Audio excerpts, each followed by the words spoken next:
Hello नमस्ते सम्पूर्णमा म विजय तामाङ युट्युब च्यानलमा तपाईँहरूलाई स्वागत छ। हाल चाहिँ हामी ग्रिसमा छौँ। नेपाल घर चाहिँ मेरो काभ्रे रोसी गाउँपालिका मगलटार भन्ने ठाउँमा पर्छ पनि। हाल चाहिँ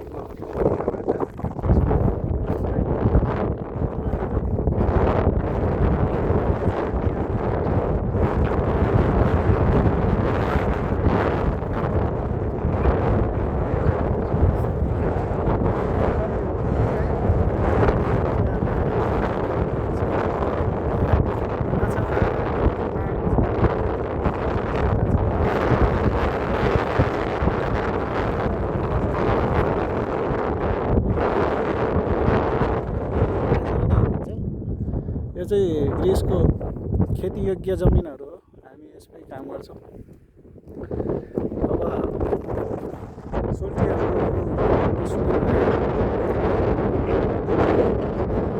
भाइ तिमी कुन ठाउँबाट अरे? उहाँ बुल्गेरियाबाट। तपाईँ? म चाहिँ क्रोएसियाबाट है। अनि हाम्रो अर्को सोल्टी सर्बिया। अनि हाम्रो गुरुङ दाई ठुल्दाई स्पेनबाट। सबै मेरो सम्झि उता हुनुहुन्छ, उहाँ चाहिँ पोर्चुगलबाट है। अनि अर्को एकजना हाम्रो चौधरी सोल्टी स्पेनबाटै हो। र अहिले चाहिँ हामी माछा मार्ने कार्यक्रममा आएको थियो, तर माछा चाहिँ मार्न नसकेला जस्तो अवस्था भयो। भए पनि प्रयास गरिरहेको छु। तपाईँहरूलाई म यो चाहिँ हाम्रो चाहिँ नै ग्रिसको चाहिँ खेतीयोग्य जमिनहरू यिनीहरू नै हुन्। तर पारी देख्ने ठाउँहरू चाहिँ त्यो खेतीकै हो। हामी जाने भनेको त्यही हो।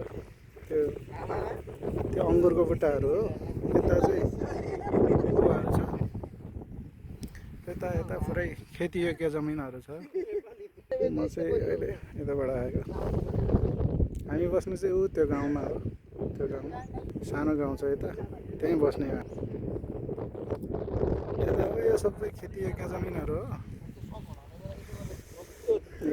यो तालमा माछा त ठुलो रहेछ, तर माछा मार्न नसक्ने हो। हामी चाहिँ यता बसिरहेको छ। पहाडमा जन्मेकोले हो कि एउटा बङ्गाली पनि छ। अनि माछा मार्ने कोसिस गरिरहेको छ। माछा मार्न त्यति सजिलो चाहिँ होला जस्तो लागेन।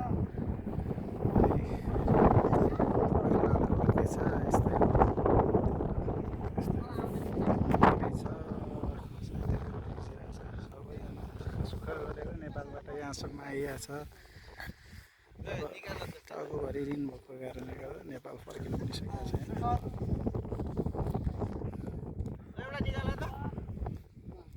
यस्तै हो यहाँको ग्रिसको खेती भनेको यस्तै हो।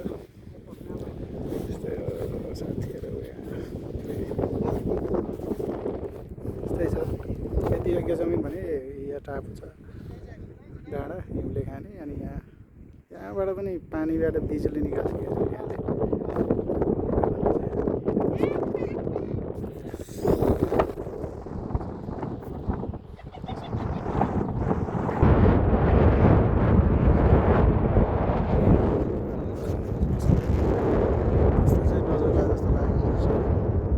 तपाईँहरूलाई म ग्रिसको खेतीयोग्य जमिनहरू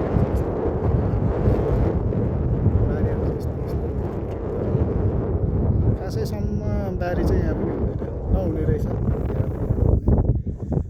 त्यो भएको कारणले ठिकै छ, चलिरहेछ।